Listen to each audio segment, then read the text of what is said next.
Let's learn the two-sphere tool. If you want to take the full course, go over to my website. To get started, let's take the tip of this hammer and spherize it. And we're going to use the two-sphere tool. So just select all the faces, and then we'll inset it with I just to make it a little smaller.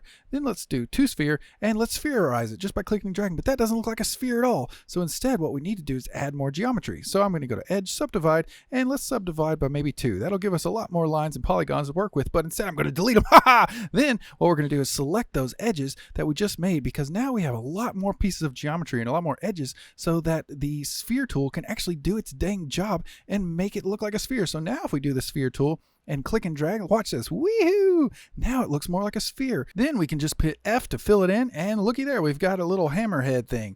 And that is the sphere tool. And so next is the rip region. Stay tuned, kids. And if you want to learn every single tool inside of Blender for 3D print design, come on over to my website and learn how to do it with us. Thanks for watching.